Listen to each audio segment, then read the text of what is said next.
శ్రీకాకుళం జిల్లా ఇచ్చాపురంలో AP TIDCO chairman Vemulapati Ajay Kumar, స్థానిక MLA Bendalam Ashok బాబు పర్యటించారు. ఈ సందర్భంగా మున్సిపాలిటీలోని ప్రజలు, జగనన్న కాలనీ లబ్ధిదారులు పలు సమస్యలను ఆయన దృష్టికి తీసుకుని వెళ్లారు. ఏఎస్పేటలో టిడ్కో ఇళ్లను పరిశీలించి చైర్మన్ అజయ్ అసంతృప్తి వ్యక్తం చేశారు.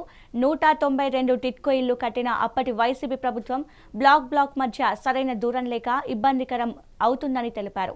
క్షేత్రస్థాయిలో అధికారులతో సంప్రదింపులు జరిపి నివాసయోగ్యంగా మలిచి వీలైనంత త్వరలో లబ్ధిదారులకు ఇళ్ల పంపిణీ చేస్తామని అన్నారు.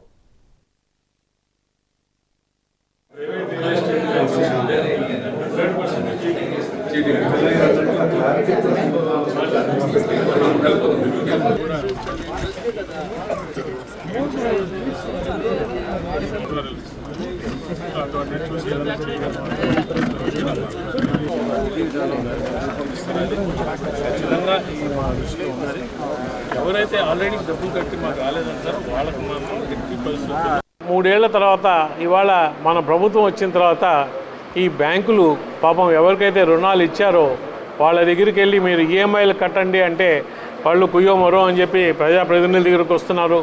మేము ఎక్కడన్నా ఈ టిడ్కో కాలనీస్ని సందర్శించడానికి పోతే అక్కడ వచ్చి రిప్రజెంటేషన్స్ ఇస్తుంటే దీని మీద అసెంబ్లీలో చర్చ కూడా జరిగింది. దాదాపు ఒక సగం రోజు చర్చ.